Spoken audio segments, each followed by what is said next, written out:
Okay, അപ്പോൾ നമ്മൾ +1 ഫിസിക്സുമായി ബന്ധപ്പെട്ട യൂണിറ്റ്സ് ആൻഡ് മെഷർമെന്റ്സ് എന്ന അധ്യായമാണ് പഠിച്ചുകൊണ്ടിരുന്നത്. അതിലെ ഏറ്റവും അവസാന ടോപ്പിക്ക് വരെ നമ്മൾ പറഞ്ഞു നിർത്തിയായിരുന്നു errors in multiplication and division അല്ലേ. അപ്പോൾ അതിൽ ഓർക്കുക, എറേഴ്സ് എന്ന സെക്ഷനിൽ അഡീഷനിലും സബ്സ്ട്രാക്ഷനിലും വരുന്ന പ്രത്യേകത ഡെൽറ്റ ഇസഡ് എന്ന് പറഞ്ഞാൽ അത് delta A plus delta B ആണ്.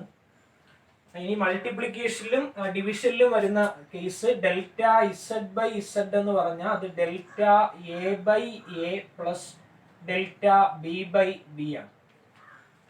ഇത്രയുമാണ് നമ്മൾ പറഞ്ഞു നിർത്തിയത്. ഇനി നിങ്ങൾ ആലോചിക്കേണ്ട കേസ്, ഈ പവറുമായി ബന്ധപ്പെട്ട ഇക്വേഷൻ വന്നാല് പവർ മീൻസ് ഇപ്പോ Z is equal to X raise to N എന്ന് വന്നു എങ്കിൽ ഇതിന്റെ എറർ എഴുതാൻ പറഞ്ഞാൽ നിങ്ങൾ എഴുതേണ്ടത് delta Z by Z equal to ആ power N into delta X by എന്തെന്ന് എഴുതുക, എക്സ് എന്ന് എഴുതുക. Z is equal to X raise to N എന്ന് തന്നിട്ട് ഇതിന്റെ റിലേറ്റീവ് എറർ കണ്ടുപിടിക്കാൻ പറഞ്ഞാൽ delta Z by Z is equal to N into delta X by X എന്ന് എഴുതുക. ഇപ്പോ x is equal to a raise to b എന്ന് തന്നു. ഇതിന്റെ പെർസെന്റേജ് എറർ എഴുതുക എന്ന് പറഞ്ഞു. അപ്പൊ ഇത് പവർ ഫോമിലാണ് ഉള്ളത്. അങ്ങനെയാണ് എങ്കിൽ ഇതിന്റെ എറർ എന്ന് പറഞ്ഞാൽ ഏതാണ്? ഡെൽറ്റ എക്സ് ബൈ എക്സ് ആണ്. ഇസ് ഈക്വൽ ടു എന്ന് എഴുതാം B into delta A by A എന്ന് എഴുതാം. പെർസെന്റേജ് എറർ കണ്ടുപിടിക്കാനായിട്ട് delta X by X into 100 equal to B into delta A by A into എന്തെന്ന് എഴുതാം? 100 എന്ന് എഴുതാം. ഇതാണ് പവർ വന്നാൽ ശ്രദ്ധിക്കേണ്ടുന്ന കാര്യം. അപ്പൊ പവർ വന്നാൽ എങ്ങനെ എഴുതണം? ആ പവർ ഇൻറ്റു ആ പറയുന്ന ക്വാണ്ടിറ്റി ഏതാണോ അതിന്റെ എന്തെഴുതുക?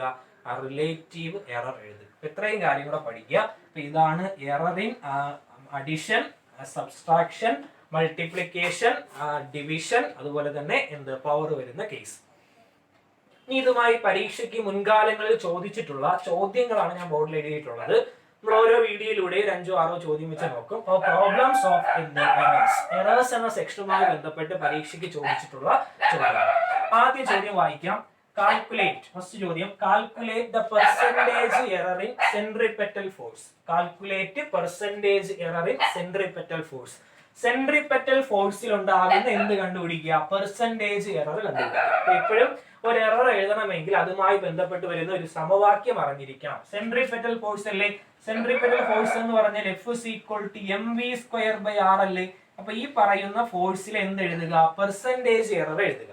പെർസെന്റേജ് എറർ എഴുതണമെങ്കിൽ ആദ്യമേ നിങ്ങൾ എന്ത് ചെയ്യുക?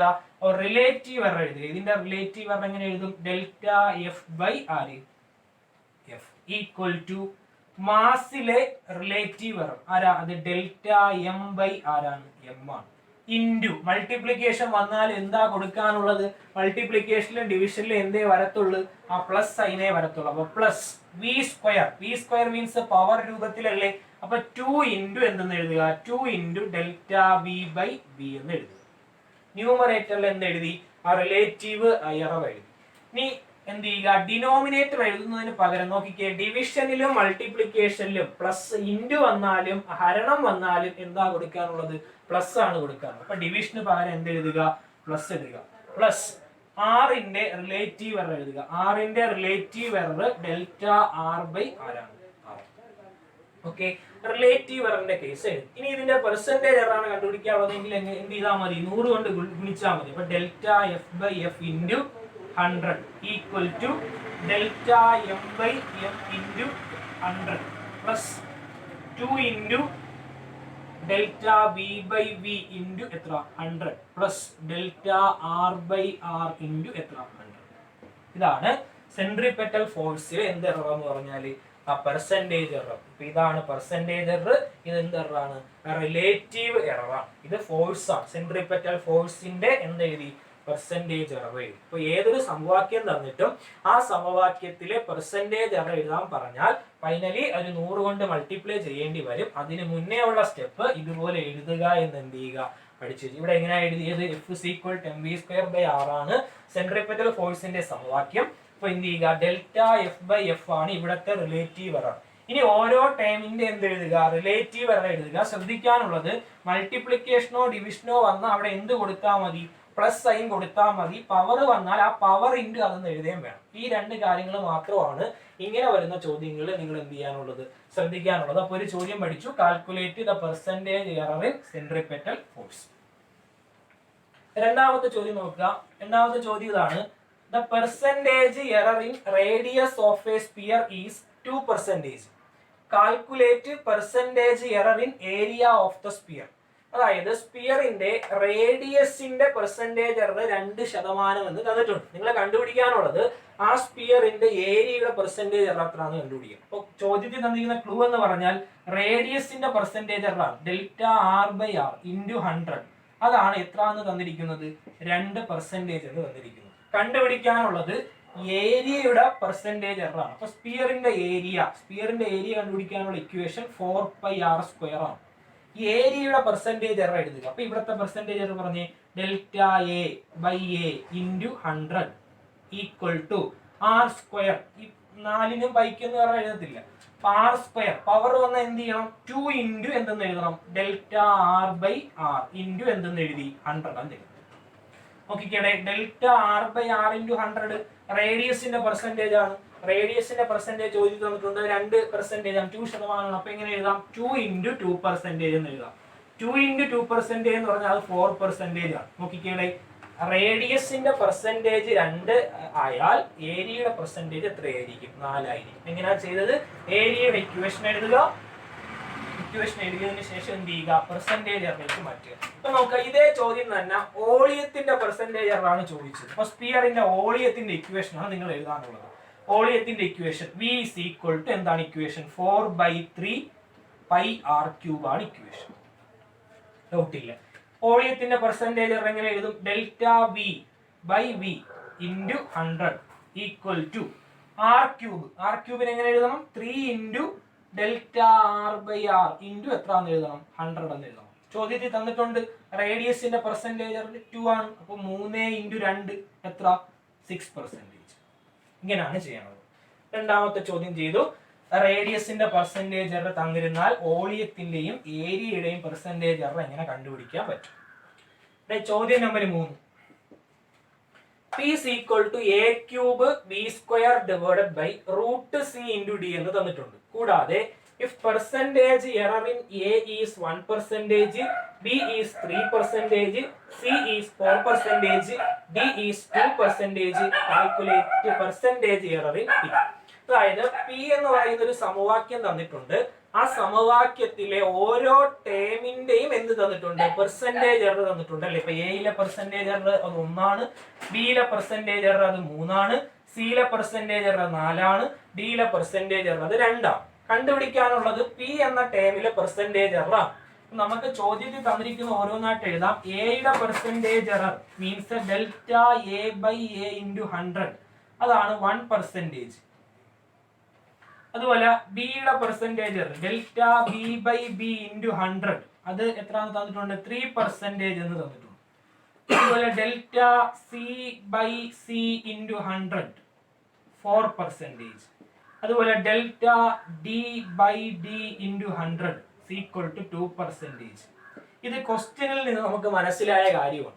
ഈ കണ്ടുപിടിക്കാൻ പറഞ്ഞിട്ടുള്ളത് പിയുടെ പെർസെന്റേജ് എറർ ആണ്. പിയുടെ പെർസെന്റേജ് എറർ മീൻസ് പിയുടെ റിലേറ്റീവ് എറർ എഴുതണം. പിയിലെ relative error delta p by p ആണ്. ഇൻറ്റു പെർസെന്റേജ് എറർ 100 ആണ്. ചെയ്യാൻ പറഞ്ഞാൽ എങ്ങനെ ചെയ്യണം, a³ പവർ വന്നാൽ എങ്ങനെയാ ചെയ്യാനുള്ളത്, പവർ ഇൻറ്റു അതിന്റെ അതിന്റെ എന്തെഴുതുക, എറർ എഴുതുക. അപ്പൊ 3 ഇൻറ്റു എന്തെന്ന് എഴുതുക, delta A by A. Into ആണ്, ഇൻറ്റു വന്നാലും ഡിവിഷൻ വന്നാലും പ്ലസ് ആണ്. അപ്പൊ എന്ത് കൊടുക്കുക, പ്ലസ് കൊടുക്കുക. b²നെ എങ്ങനെ എഴുതണം, 2 ഇൻറ്റു ഇവിടെ പെർസെന്റേജ് അല്ലേ, അപ്പൊ എന്തും കൂടെ വേണം, 100 കൂടെ എഴുതുക.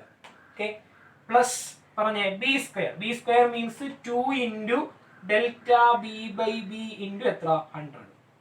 ഇനി വീണ്ടും ഡിവിഷൻ ആണ്, ഡിവിഷൻ വന്നാൽ എന്ത് എഴുതിയാൽ മതി, പ്ലസ് എഴുതിയാൽ മതി, പ്ലസ് കിട്ടും. നോക്കിക്കേ, root c, root means c raise to 1/2 എന്നാണ്. റൂട്ട് സി എന്ന് പറഞ്ഞാൽ അത് c റൈസ് ടു 1/2 ആണ്. അപ്പൊ പവർ 1/2 ആണ്. അപ്പൊ എങ്ങനെ എഴുതണം, 1/2 into delta c by c into എത്ര, 100. വീണ്ടും ഇൻറ്റു ആണ് വന്നത്. ഇൻറ്റു വന്നാൽ എന്താക്കണം? പ്ലസ് ആക്കണം. ഡിയുടെ പവർ എറർ എഴുതുക. അത് delta d by d into എത്രയാണ്? 100 ആണ്. Okay okay delta p by p into 100 equal to delta A by A into 100. അത് ചോദിച്ചു തന്നിട്ടുണ്ട്. അത് 1% ആണ്. അപ്പൊ 3 ഇൻറ്റു 1 മീൻസ് അത് 3% ആണ്. 3% plus okay delta B by b into 100 ചോദിച്ചു തന്നിട്ടുണ്ട്. അത് 3% ആണ്. അപ്പൊ 2 ഇൻറ്റു 3% 6% ആണ്. Plus 1/2 into delta c by c into 100. Delta c by c into 100 4% ആണ്. അപ്പോൾ 1/2 into 4% plus delta d by d into 100 അത് 2% ആണ്. അപ്പോൾ 2% ചെയ്യുമ്പോൾ 3% പ്ലസ് 6% പ്ലസ് 4% ബൈ 2 എന്ന് പറഞ്ഞാൽ അത് 2% ആണ്. പ്ലസ് 2%. 6 3 9 9 2 11 11 2 13% അതായത് പി എന്ന ടേമിന്റെ പെർസെന്റേജ് എറർ 13% ആണ്. എങ്ങനെയാണ് ചെയ്തത്? ഇങ്ങനെ ഒരു ചോദ്യം തന്നിട്ടുണ്ടായിരുന്നു. അതിൽ ഓരോ ടേമിന്റെയും പെർസെന്റേജ് എറർ ചോദ്യത്തിൽ തന്നിരിക്കും. അങ്ങനെ തന്നിരുന്നാൽ ഈ പറഞ്ഞ ക്വാണ്ടിറ്റിയുടെ എന്തെഴുതുക എന്നുള്ളതാണ് ചോദ്യം. പെർസെന്റേജ് എറർ എഴുതുക എന്നുള്ളതാണ് ചോദ്യം. അതിനെ എങ്ങനെയാണ് എഴുതേണ്ടത്? എഴുതുമ്പോൾ എ ക്യൂബിനെ എങ്ങനെ എഴുതുക? ആ ക്യൂബ് പവർ ആണ്. അപ്പൊ 3 ഇൻറ്റു ആ എയുടെ പെർസെന്റേജ് എറർ അത് delta A by A into 100 ആണ്. ഇനി ഇൻറ്റു വരുന്നതിന് പകരം എന്ത് കൊടുക്കുക? പ്ലസ് കൊടുക്കുക. ബി സ്ക്വയർ മീൻസ് അതിനെ പവർ മാറ്റി എഴുതുക. 2 into delta B by b into 100 എന്ന് എഴുതുക. വീണ്ടും ഡിവിഷന് പകരം എന്ത് കൊടുക്കുക? പ്ലസ് കൊടുക്കുക. റൂട്ട് വന്നാൽ അതിന്റെ പവർ 1/2 ആണ്. അപ്പോൾ 1/2 into delta c by c into 100 എന്ന് കൊടുക്കുക. ഇൻറ്റുവിന്റെ സ്ഥാനത്ത് പ്ലസ് കൊടുക്കുക. ഇതിന്റെ പെർസെന്റേജ് എറർ എഴുതുക. അത് delta d by d into 100 ആണ്. ഈ പറഞ്ഞ ഇതിന്റെയും വാല്യൂസ് ചോദ്യത്തിലുണ്ട്. അപ്ലൈ ചെയ്യുക. ചെയ്തെഴുതുമ്പോൾ 13% എന്ന് കിട്ടും. ഇതാണ് മൂന്നാമത്തെ ചോദ്യം. നാലാമത്തെ ചോദ്യം നോക്കുക. നാലാമത്തെ ചോദ്യം ഇതാണ്. The radius of a sphere is measured as 2.1 plus or minus 0.5 centimeter. Calculate the surface area with error limit. അതായത് ഇതിന്റെ ഏരിയ നിങ്ങൾ കണ്ടുപിടിക്കണം. അതിൽ പെർസെന്റേജ് ഏരിയയോ അല്ലെങ്കിൽ എററോ റിലേറ്റീവ് എററോ ഒന്നും അല്ല കണ്ടുപിടിക്കാനുള്ളത്. ആ സർഫസ് ഏരിയയുടെ എറർ കണ്ടെത്തിയിട്ട് അതിന്റെ എറർ ലിമിറ്റിൽ എഴുതണം. എറർ ലിമിറ്റ് മീൻസ് അതിന്റെ ഏരിയ പ്ലസ് ആ ഏരിയയിൽ ഉണ്ടാകുന്ന എറർ എത്ര അങ്ങനെ എഴുതണം. അതാണ് എറർ ലിമിറ്റ്. ഇപ്പൊ എന്ത് ചെയ്യുക? ചോദ്യത്തിൽ തന്നിരിക്കുന്ന നോക്കുക. റേഡിയസിന്റെ കാര്യമോ തന്നിട്ടുള്ളല്ലേ. അപ്പൊ റേഡിയസ് എന്ന് പറഞ്ഞാൽ 2.1 പ്ലസ് ഓർ മൈനസ് 0.5 ആണ്. ഈ 0.5 എന്ന് പറഞ്ഞാൽ ഡെൽറ്റ ആർ ആണ്. റേഡിയസിന്റെ എറർ ആണ് 0.5 എന്ന് പറഞ്ഞാൽ. റേഡിയസ് ആണ് 2.1 എന്ന് പറഞ്ഞാൽ. ഇതുപോലെ നിങ്ങൾ ഏരിയയിൽ കണ്ടുപിടിക്കണം. ഏരിയ എത്ര എന്ന് കണ്ടുപിടിക്കണം. പ്ലസ് ഓർ മൈനസ് ഏരിയയിൽ എത്ര എറർ വരുമെന്ന് കണ്ടുപിടിക്കണം. അതാണ് എറർ ലിമിറ്റ് എന്ന് പറയുന്നത്. അപ്പൊ എന്ത് ചെയ്യുക? സ്പിയറിന്റെ ഏരിയ എഴുതുക. ഏരിയ A = ഇക്വേഷൻ 4πr² ആണ് ഏരിയയുടെ ഇക്വേഷൻ. സർഫസ് ഏരിയയുടെ ഇക്വേഷൻ. ഏരിയ = 4 ഇൻറ്റു പൈയുടെ സ്ഥാനത്ത് 3.14 ഇൻറ്റു റേഡിയസ് 2.1 ആണ് അതിന്റെ square.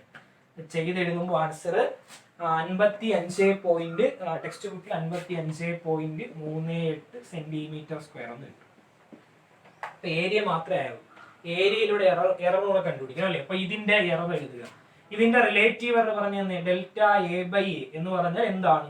2 into delta R by ആറാണ്. ഇതിൽ നിന്ന് നമുക്ക് വേണ്ടത് ഈ ഡെൽറ്റ എ മാത്രമാണ്. ഡെൽറ്റ എ ആണ് എയിലെ എറർ എന്ന് പറഞ്ഞത്. ഡെൽറ്റ എ കണ്ടുപിടിക്കാനായിട്ട് എന്ത് ചെയ്യുക? ഡെൽറ്റ എ എന്ന് പറഞ്ഞാൽ ഈ എ കൊണ്ട് ഇൻറ്റു ചെയ്യുക. അപ്പൊ 2 into delta R into A by എന്തെന്നാവും? ആർ എന്നാവും. അതിൽ നിന്ന് ഡെൽറ്റ എ എന്ന് പറഞ്ഞാൽ 2 ഇൻറ്റു ഡെൽറ്റ ആർ റേഡിയസിന്റെ എറർ 0.5 ആണ്. 0.5 ഇൻറ്റു ഏരിയ ഇപ്പൊ നമ്മൾ കണ്ടുപിടിച്ച് വെച്ചിട്ടുണ്ട് 55.38 ബൈ റേഡിയസ് ചോദ്യത്തിൽ തന്നിട്ടുണ്ട്. അത് 2.1 ആണ്.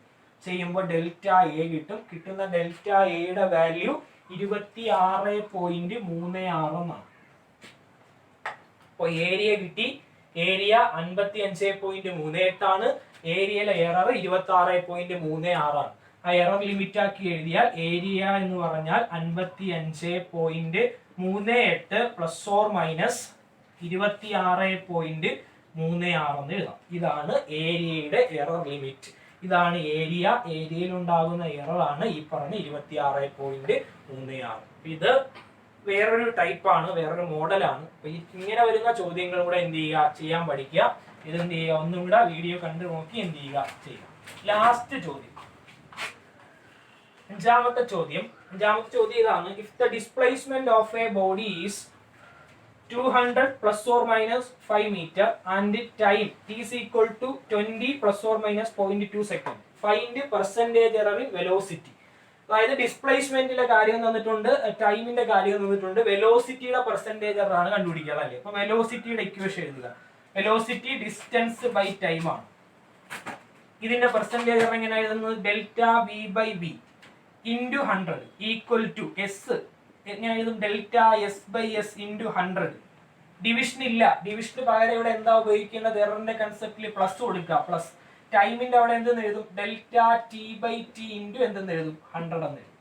ഓക്കെ, അപ്പൊ ഇത് വെലോസിറ്റിയിലെ പെർസെന്റേജ് എറർ ആണല്ലേ. അപ്പൊ percentage error in velocity, percentage error in velocity സമം പറഞ്ഞേ ഡെൽറ്റ എസ്. ഡെൽറ്റ എസ് എന്ന് പറഞ്ഞാൽ ഡിസ്റ്റൻസിലെ എറർ. ഡിസ്റ്റൻസിലെ എറർ എത്രയുടെ? ഡിസ്റ്റൻസിലെ എറർ 5 ആണ്.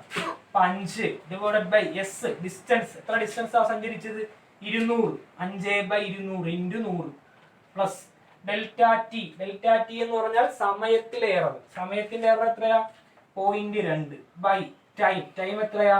20 ഇൻറ്റു 100 ചെയ്യുമ്പോ പൂജ്യങ്ങൾ ക്യാൻസൽ ആയി. 5/2. 5/2 5ന്റെ പകുതി. 5ന്റെ പകുതി മീൻസ് 2.5. 2.5 പ്ലസ് 0 ക്യാൻസൽ ആക്കി 20/2. 20/2 എന്ന് പറയുമ്പോൾ ആൻസർ എത്ര കിട്ടും? 20/2 10 കിട്ടും. ഒരു സ്ഥാനം മാറ്റി കുത്തിടുക, അപ്പോൾ 1 കിട്ടും. അപ്പോൾ 2.5 + 1 എന്ന് പറഞ്ഞാൽ അത് 3.5% ആണ്. അതായത് വെലോസിറ്റിയിലെ പെർസെന്റേജ് എറർ 3.5 ആണ്. അപ്പൊ ഈ 5 ചോദ്യങ്ങൾ 5 മോഡലാണ്. അപ്പൊ ഈ മോഡലിൽ ഏതെങ്കിലും ഒരു മോഡലായിരിക്കും പരീക്ഷയ്ക്ക് വരുന്നത്. ഇതൊരു മോഡലാണ്. ഒരു ഇക്വേഷൻ തന്നിട്ട് ആ ഇക്വേഷന്റെ പെർസെന്റേജ് എറർ എഴുതുക എന്നുള്ളൊരു മോഡലാണ്. അതുപോലെ റേഡിയസിന്റെ പെർസെന്റേജ് തന്നിട്ട് വോളിയത്തിന്റെയോ ഏരിയയുടെയൊക്കെ പെർസെന്റേജ് എറർ കണ്ടുപിടിക്കുക, മറ്റൊരു മോഡലാണ്. ഇങ്ങനെ ഒരു സമവാക്യം തന്നിട്ട് സമവാക്യത്തിൽ വരുന്ന ടേമിന്റെ ഒക്കെ പെർസെന്റേജ് എറർ തന്നിട്ട് ആ സമവാക്യത്തിലെ പ്രധാനപ്പെട്ട ടേം ഏതാണോ അതിന്റെ പെർസെന്റേജ് എറർ കണ്ടുപിടിക്കുക, അത് മറ്റൊരു മോഡലാണ്. ഈ 2 കാര്യങ്ങൾ ഈ ഒരു രീതിയിൽ തന്നിട്ട് എറർ ലിമിറ്റ് എഴുതാൻ പറയും. ഇത് വേറൊരു ടൈപ്പാണ്. 2 കാര്യങ്ങൾ തന്നിട്ട് മറ്റൊരു ടേമിന്റെ പെർസെന്റേജ് എറർ എഴുതാൻ പറയും. ഇത് മറ്റൊരു. അങ്ങനെ 5 മോഡലാണ് നമ്മൾ എന്ത് ചെയ്തത്, പഠിച്ചത്. ഈ 5 മോഡലുമായി ബന്ധപ്പെട്ട കാര്യങ്ങൾ എന്ത് ചെയ്യുക, നോക്കുക. അപ്പൊ ഇനി എനിക്ക് പ്രാധാന്യത്തോടു കൂടി പറയാനുള്ള ഒരു കാര്യം എന്ന് പറഞ്ഞാൽ നമ്മൾ യൂണിറ്റ്സ് ആൻഡ് മെഷർമെന്റ് എന്ന ചാപ്റ്റർ പഠിച്ചു കഴിഞ്ഞു. ഇതിൽ ഏറ്റവും പ്രാധാന്യത്തോടു കൂടി നിങ്ങൾ പഠിക്കേണ്ടത് ഒരു ചുരുക്കി പെട്ടെന്നൊന്ന് പറഞ്ഞുതരാം. ഇതിൽ physical quantities, fundamental quantities, derived quantities ഒക്കെ ഒന്ന് നോക്കുക. പ്രധാനപ്പെട്ട സിസ്റ്റംസ് ഉണ്ടല്ലേ, CGS, FPS, MKS സിസ്റ്റം, അതൊക്കെ ഒന്ന് നോക്കുക. പാരലാക്സ് മെത്തേഡ് ഒന്ന് പഠിച്ചു വെച്ചിരിക്കുക. ഒരു ക്വാണ്ടിറ്റി തന്ന ആ ക്വാണ്ടിറ്റിയുടെ ഡയമെൻഷൻ എഴുതാൻ അറിഞ്ഞിരിക്കുക. അത് ഡയമെൻഷൻ എഴുതണമെങ്കിൽ ആ ക്വാണ്ടിറ്റിയുമായി ബന്ധപ്പെട്ട ഇക്വേഷൻസ് എന്ത് ചെയ്യണം, അറിയണം. അത് വെച്ച് എഴുതാൻ പഠിക്കുക. പ്രധാനപ്പെട്ട quantities velocity, acceleration, force, work, pressure, ഇതൊക്കെ എന്ത് ചെയ്യുക, ഒന്ന് ബൈഹാർട്ട് ചെയ്ത് വെച്ചിരിക്കുക. അതുപോലെ അവിടെ നിന്ന് ചോദിക്കാൻ പറ്റുന്ന മറ്റൊരു കാര്യമാണ് യൂണിറ്റ് ഉണ്ടായിരിക്കുകയും ഡയമെൻഷൻ ഇല്ലാതിരിക്കുകയും ചെയ്യുന്ന ക്വാണ്ടിറ്റി ഏത്. യൂണിറ്റ് ഉണ്ട്, ഡയമെൻഷൻ ഇല്ല, അങ്ങനെ വരുന്ന ക്വാണ്ടിറ്റിയാണ് ആംഗിൾ എന്ന് പറഞ്ഞാൽ. ആംഗിളിന് യൂണിറ്റ് ഉണ്ട്, റേഡിയൻ ആണ്, പക്ഷെ ആംഗിളിന് എന്തില്ല, ഡയമെൻഷൻ ഇല്ല. അപ്പൊ അത്തരം ചോദ്യങ്ങളൊന്ന് പഠിക്കുക. അതുപോലെ ഡയമെൻഷന്റെ ഉപയോഗങ്ങൾ പഠിക്കുക. ഡയമെൻഷൻ പ്രധാനമായിട്ട് 4 ഉപയോഗങ്ങളാണ് ഉള്ളത് അല്ലേ. ഒരു ഇക്വേഷൻ കറക്റ്റ് ആണോ അല്ലയോ എന്ന് ചെക്ക് ചെയ്യാൻ വേണ്ടി, അതുപോലെ തന്നെ ഒരു ഇക്വേഷൻ ഡിറൈവ് ചെയ്യാൻ വേണ്ടി, ഒരു സിസ്റ്റത്തിൽ നിന്ന് മറ്റൊരു സിസ്റ്റത്തിലേക്ക് യൂണിറ്റുകളെ കൺവേർട്ട് ചെയ്യുന്നതിന് വേണ്ടി, അതുപോലെ അത്തരം ഉപയോഗങ്ങളൊക്കെ എന്ത് ചെയ്യുക, ഒന്ന് നോക്കി വെച്ചിരിക്കുക. അപ്പൊ ഇതെല്ലാം എററുമായി ബന്ധപ്പെട്ട് വരുന്ന കാര്യങ്ങളാണ്. അത് കഴിഞ്ഞിട്ട് നമ്മൾ പഠിച്ചത് സിഗ്നിഫിക്കന്റ് ഫിഗറിനെ കുറിച്ചാണ്. ഒരു ചോദ്യത്തിൽ ഒരു നമ്പർ തന്നിരുന്നാൽ ആ നമ്പറിൽ എത്ര സിഗ്നിഫിക്കന്റ് ഫിഗർ ഉണ്ട് എന്ന് പരീക്ഷയ്ക്ക് ചോദ്യം വരും. അത് കണ്ടെത്താനായിട്ട് ഞാൻ ഒരു 5 റൂള് പഠിപ്പിച്ചിട്ടുണ്ട്. 5 റൂള് പഠിച്ചു വെച്ചിരുന്നാൽ ഒരു നമ്പർ തന്നാൽ ആ നമ്പറിൽ എത്ര സിഗ്നിഫിക്കന്റ് ഫിഗർ ഉണ്ട് എന്ന് നമുക്ക് എഴുതാൻ പറ്റും. അത് കഴിഞ്ഞിട്ട് നമ്മൾ പറഞ്ഞത് സിഗ്നിഫിക്കന്റ് ഫിഗറിന്റെ അഡീഷനും സബ്സ്ട്രാക്ഷനെ കുറിച്ചാണ്. കൂട്ടാൻ വന്നാലും കുറയ്ക്കാൻ വന്നാലും എന്താണ് റൂള്, ഗുണിക്കാനും ഹരിക്കാനും വന്നാൽ എന്താണ് റൂള്, ഇതൊക്കെ നമ്മൾ പഠിച്ചു കഴിഞ്ഞു. ഇത്രയുമാണ് ഈ ചാപ്റ്ററിന്റെ ഒരു സെക്ഷൻ. രണ്ടാമത്തെ സെക്ഷനാണ് എറർ എന്ന് പറഞ്ഞത്. എറർ ഏതൊക്കെയാണ്, സിസ്റ്റമാറ്റിക്കും റാൻഡവും. സിസ്റ്റമാറ്റിക്കിൽ ഏതൊക്കെ ക്ലാസിഫിക്കേഷൻ ഉണ്ട്, അതെങ്ങനെ കുറയ്ക്കാൻ പറ്റും, എങ്ങനെ പെർസെന്റേജ് എറർ കണ്ടെത്താൻ പറ്റും, എറർ എങ്ങനെയാണ് കൂട്ടുന്നത്, എങ്ങനെയാണ് കുറയ്ക്കുന്നത്, എറർ എങ്ങനെ മൾട്ടിപ്ലൈ ചെയ്യാൻ പറ്റും, എറർ എങ്ങനെ ഡിവൈഡ് ചെയ്യാൻ പറ്റും, ഈ എറർ പവർ ഫോമിൽ വന്നാൽ എന്ത് ചെയ്യും, അങ്ങനെയുള്ള കാര്യങ്ങളൊക്കെയാണ് നമ്മൾ ഇതിന് മുന്നേ ഉള്ള ക്ലാസ്സുകളിൽ കൈകാര്യം ചെയ്തത്. ഏറ്റവും അവസാനമായിട്ട് പഠിച്ചത് ഒരു 5 മോഡൽ ചോദ്യങ്ങളാണ്. എററുമായി പരീക്ഷയ്ക്ക് പഠിച്ചിട്ടുള്ള 5 രീതി. ഇതൊരു രീതിയാണ്, ഇത് മറ്റൊരു ചോദ്യമാണ്, ഇത് മറ്റൊരു രീതി. അങ്ങനെ 5 മോഡൽ ക്വസ്റ്റ്യൻസ് ഞാൻ പറഞ്ഞു തന്നിട്ടുണ്ട്. ഈ 5 മോഡലുമായി ബന്ധപ്പെട്ട് പരീക്ഷയ്ക്ക് എന്ത് ചെയ്യും, ചോദ്യങ്ങൾ വരും. ഉറപ്പായിട്ടും യൂണിറ്റ്സ് ആൻഡ് മെഷർമെന്റ് എന്ന ചാപ്റ്ററിൽ നിന്ന് പരീക്ഷയ്ക്ക് 4 or 5 മാർക്കിന് എന്ത് ചെയ്യാം, ചോദ്യങ്ങൾ പ്രതീക്ഷിക്കാം. ഏറ്റവും പ്രാധാന്യത്തോടു കൂടി ഈ എറർ കണ്ടുപിടിക്കുന്നു. ഇങ്ങനെ ഒരു ചോദ്യം തന്നാൽ അതിന്റെ പെർസെന്റേജ് എറർ എങ്ങനെ കണ്ടുപിടിക്കും എന്നുള്ള ആ ടൈപ്പ് ചോദ്യങ്ങൾ എന്ത് ചെയ്യുക, പഠിക്കുക. ഡയമെൻഷനൽസ് ഒക്കെ എഴുതി എന്ത് ചെയ്യുക, പഠിക്കുക. ഇത്രയുമാണ് ഈ രണ്ടാമത്തെ ചാപ്റ്റർ. ഓക്കെ.